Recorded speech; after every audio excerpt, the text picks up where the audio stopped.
Hey guys, thanks for tuning in. So, I don't really know where to start. This is kind of weird because I didn't really script this on things, but a few years back, I had this roommate who was an atheist, and he said some things that have just stuck with me throughout all these years. It's really crazy.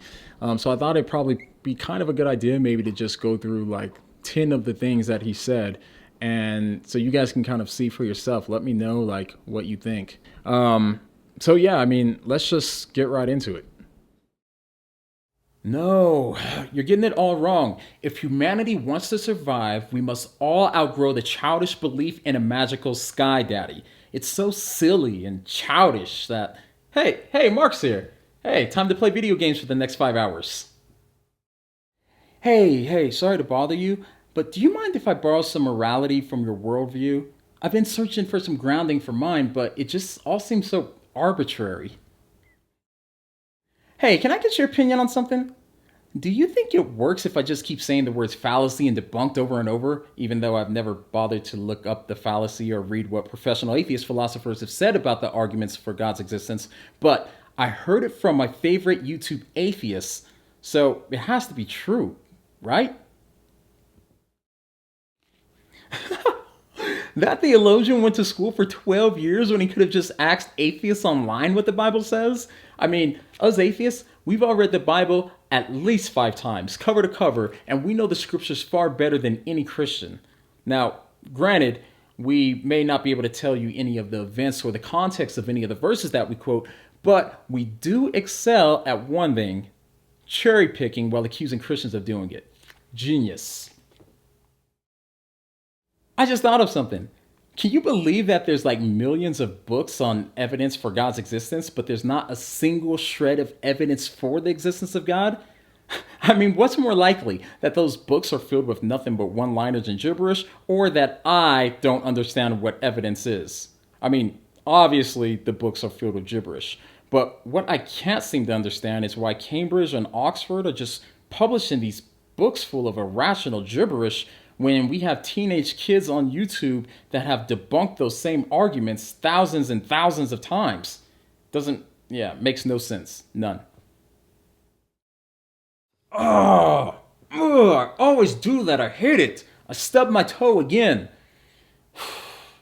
I mean, if God exists, then why does my toe hurt when I stub it? What kind of stupid creator would design the human body in a way that allows for pain in my toe in the first place? Clearly, God does not exist.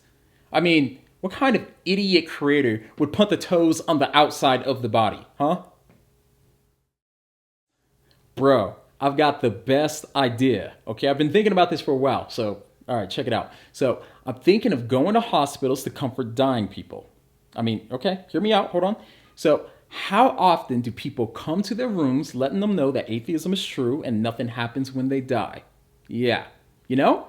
I mean, they may find it refreshing to hear, "Worry not, my friend, it will all be over soon. Your life literally means nothing in the grand scheme of things. So stop being selfish, picture yourself as worm food, and get excited to become part of the ecosystem, which will also die one day."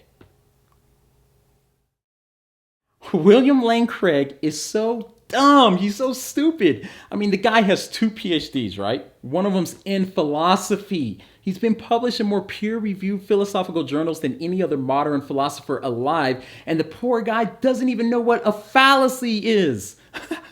It's such a shame that professional atheist philosophers don't call him out on his special pleading fallacy.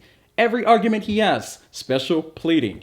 And nobody can point that out? Why does it take a YouTube atheist to point that out? Tell me that, huh? Hey man, I know you're a YouTuber, and maybe you can give me some pointers because I've been thinking of starting a YouTube channel myself. I want to do something that's really creative and something that no one else is doing.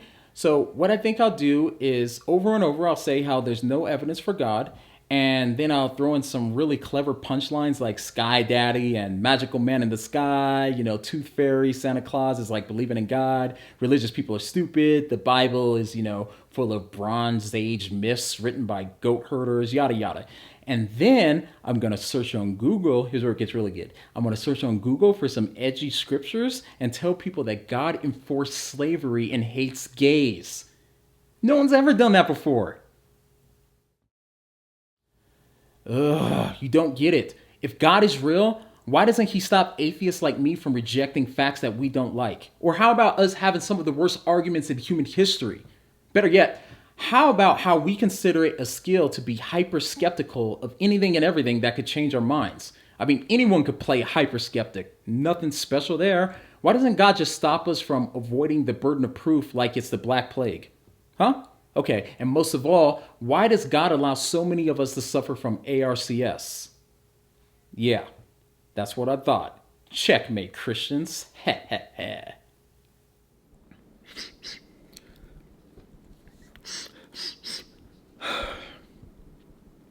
So that was it. I hope you guys can understand my pain now. And I've got plenty more too, because he really scarred me. So if you guys want to see more, then please just leave it down below. And hold on, I need a moment.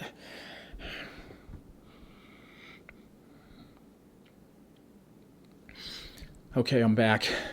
And if you guys aren't really good at understanding jokes and you thought that this was all serious, well, now I'm telling you, it was just a joke. But most importantly, the next time that your roommate says, "Why does it take a YouTube atheist to point that out?" Tell me that, huh? What are you gonna say? What do you mean?